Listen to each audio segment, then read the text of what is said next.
Magandang araw! Welcome back po sa PTEP Business Coaching YouTube channel. Ako po si Elgin. Isa po akong CPA at BIR Tax Agent Practitioner. Nag-handle po ako ng mga LOA cases, SDT cases, mga NOD hearing, DOJ hearing na rin na related sa tax, yung mga tax assessment cases. Nag-handle po ako ng mga yan.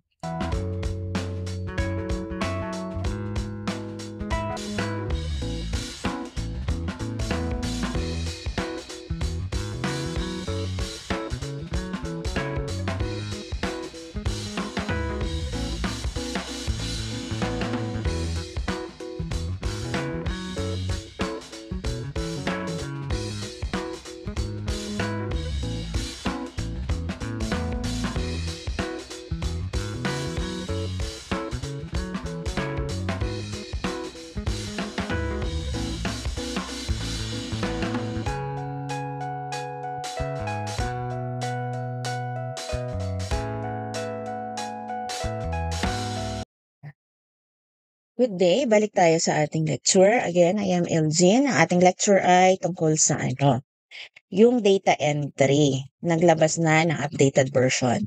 Natatandaan mo sa RMC 25-2024. Ang sabi dito ay within 30 days daw yung magiging deadline. Ito kung mapapansin mo to, itong portion na to, sabi, in this connection, those taxpayers with their own, itong portion na to, ayan, amending the pertinent provisions of RMC 16-2024, extending the deadline of submission of alphabetical list. Kasi itong 16-2024, sabi February 28 ang deadline. Pero itong RMC 25-2024, ini-extend ng additional 30 days. Ito, yung portion na yan. The deadline of submission thereof shall be 30 days from the date of posting of a tax advisory on the BIR website, announcing the availability of an updated version of the AlphaList data entry and validation module.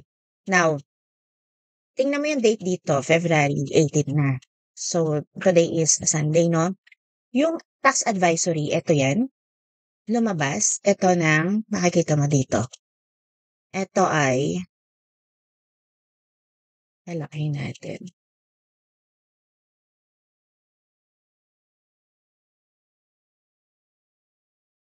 Ito ay lumabas ng, ito yan, lumabas siya ng February 16. So, yung February 16, ang magiging deadline nito ay kung additional 30 days, March 17, 2024. Ang advisory, pag i-click mo yan, ito yun. Ayan, sabi, announcing the availability of, ito na, nakalagay dito. Ayan, the taxpayer shall submit their alphabetical list of employees/paynees from whom taxes withheld. Ito nga yung alpha list within 30 days from the date of posting of this advisory on this website. So, February 16 lumabas or nag-post. Ibig sabihin, additional 30 days ang deadline.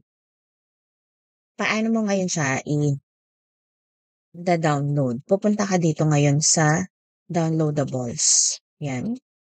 I-click mo ito. Tapos, hanapin mo ito, no? Ayan, AlphaList Data Entry and Validation Module version 7.2. Ayan. So, mapupunta ka dyan. Ida-download mo lang. Ito, AlphaList, i-click mo lang yan. Ayan. Ang browser ko ay Google. So, ganito yung mangyayari sa'yo. Na pagka-click mo, dito siya lalabas. Yung mga gumagamit ng extract program, may mga diba? May mga naggawa ng mga program para makagawa ng AlphaList. Ang ginawa nila doon ay meron silang file structure convention na pag nasusunod ng BIR. Ito yung annexes A and B. So, ito siya. Puntahan mo. May mga filing convention siya or structuring convention. Ito yan. Ito yung Annex A. Yan ang sundan mo. Yun. Ngayon, ma'am, nakagawa na ako nun sa old version. Ang sabi ng BIR, gagamitin mo yung bagong version. Sa yan? RMC 25-2024. Makikita yung paggamit ng or magre-resubmit using the updated version. Saan yan? Ito, shall resubmit the same using the updated version. Ito. Yung nag-submit ng old version, shall resubmit the the same using the updated version. Ito siya. Okay? So, ito na. Na-download na. Ito, ano na siya. Nandito na siya ngayon. Ito. Ayan na. Ganun lang yung pagda-download. Tapos ito ay i-extract natin later.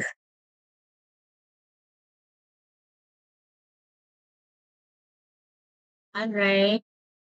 Ito na ang ating na-download na bagong version ng Alpalis Data Entry Validation. Ito yung version 7.2.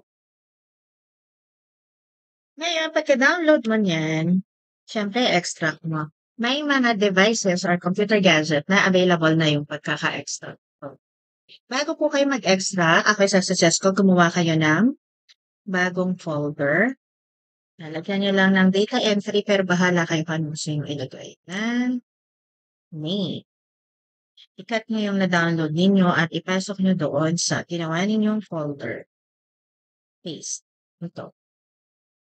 Windows 11 po ang aking gamit, kaya pa pwedeng maging iba yung itsura ng inyong device sa device na ginagamit ko. Okay. Now, eto, nandito na tayo, no? Ito yung ating, eto, no? See, ito yung folder na ginawa ko. Nasa loob niya siya. Kaya right-click ko siya para ma-extract ko within that folder. Ito yun, no? Ito siya. Data entry. I-click mo ang extract. Ayan, nasa loob na. Again, ayan, ito yung extracted file. Sa loob na extracted file, ang gagawin mo ay i-double click yan. Etong may .exe. Ayan. I-double click mo siya.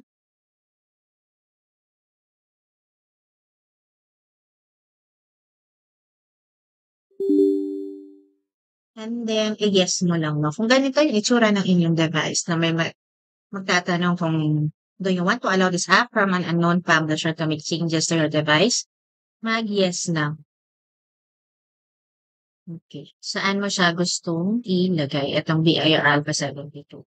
Ito may nakalagay na letter C. Pero sa path na ginawa kong folder, doon ko siya gustong i-save. Nasa download folder yun. Ito, di ba? Yan. Diyan ko siya gustong i-save. So, yan ang aking i-click. Pero kayo, pwede kayo pumili kung anong folder mo gustong i-save. Or kung ano yung destination folder. Alright, so okay. And then, i-click ang install. Ayan, pagka completed, yan, i-close mo na. Yan. So, eto na siya. Eto na yan. Eto yung ating BIR Alpha 72. Ayan.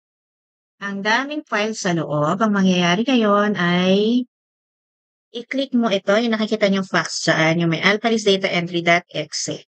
Tapos meron kayong makikita ang alphalist validation.exe.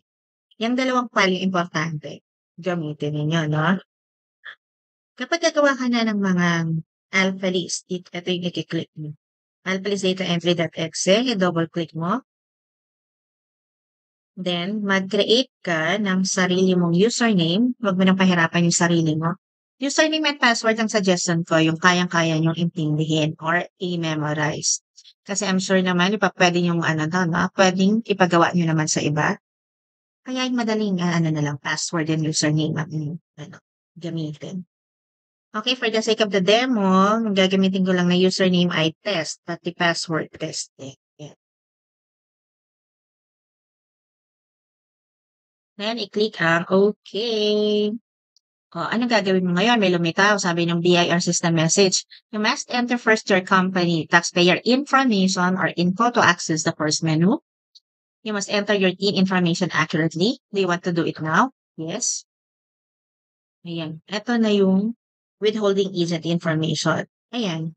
Piliin mo na lang yung RDO code mo. Example na to, ganyan. 001. At yun ang piliin mo kung ikaw ay nasa RDO 20 ka, di RDO 20 ilagay mo. Then, ito yung PIN. Lagay lang natin 101, 101, example ko lang po. Tapos, branch code niya. Bahala ka na kung anong branch code mo. Yung category of withholding agent, pwedeng private or government. Pero syempre, private ka, o di click ang private. Yung classification ng taxpayer, pwede kang individual o non-individual. So, piliin mo kung individual. Or, kung corporation, piliin mo non-individual. Kung partnership, pwede non-individual din yun. Ay, yung OPC, non-individual din yun na. Then, yung line of business or occupation, makikita mo to doon sa PSIC portion ng yung COR. So, line of business, kunyari services, pero nandun sa ano niya yun, nasa PC. Caps lock nyo ang inyong pag-fill up dito. Yan. Kunyari services, ang inyong line of business. Ang clinic ko ay, ano ba to? Ang naklik ko dito ay non-individual. So, pwede, sample corporation. Then, yung street niya, 888. Swerte Street. Swerte. Barangay. Swerte. Puro swerte. Sige. Swerte. District Swerte. Wala kayo anong gusto, ano ba yung district? Actually, ilalagay nyo dito yung registered business address. So, kung anong nakasulat sa inyong COR, yan yung ilalagay nyo dyan. Then, yung province na kanyari ay, Quezon City. Yan. Quezon City. Tapos, ito ay, kung ano yung zip code ng inyong lugar, pwedeng lagyan natin dito 1100. Authorized representative. Sino ang iyong authorized representative? Pwedeng yung president, ito, o kaya yung HR. Kung ikaw ay gagawa ng 2316 or alpha list of employees, yung HR manager, pwede nyo ilagay dyan. Or yung president. Kung sino yung authorized signatory or authorized representative, yun, ilagay nyo dyan. Kunyari, si Juan de la Cruz ang ating authorized representative or signatory. Ayan. And then, i-save mo siya. Okay. Yan. Ma'am, nagkamali ako. Dapat pala Inc. Yun, Inc. or Incorporated. So, pwede mo naman siyang i-edit. Yun. O, gawin mo siyang Inc. Inc. Yan. Ganyan. Then, i-save. At tapos, sabi niya yung hindi, corporation yun. O, di balik natin. I-edit. Yan. Ganun. I-save mo. O kapag ikaw naman ay kapag ikaw ay individual ha. Kapag ikaw ay individual, i-click mo yun. So last name naman ang nandito. Actually, kung ikaw yung may-ari, edi kung Juan de la Cruz to, edi Juan de la Cruz din. De la Cruz. Juan. Middle name. Hindi. Nangyari, Asensado. Asensado si Juan de la Cruz. Telephone. 8888. Okay. Save mo. O, ganyan yung sa individual. Ngayon yung kanina, yung non-individual, So, bahala na kayo kung ano yung nasa COR nang gagawa ninyo ng alpha data entry. Then, ito ay i-close mo. Tapos, kung gagawa ka ng alpha list of employees, ito yun, 1604C. Pipill up ka dyan.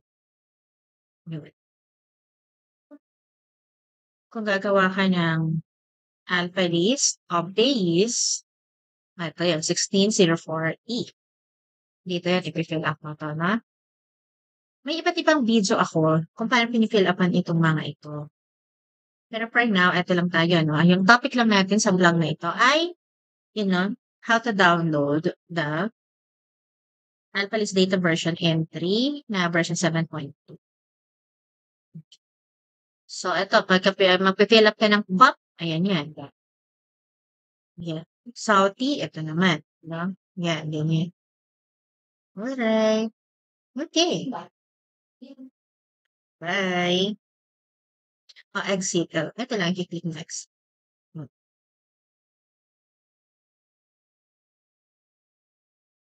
With that, I'd love to know what are your takeaways in this video. Please comment them below. If you have questions, please leave them in the comment section below. I'll try to answer them or feature them in my Q&A videos. Please like and share my YouTube videos and subscribe to PTFCP Business Coaching YouTube channel. Thank you for watching. See you in my next videos.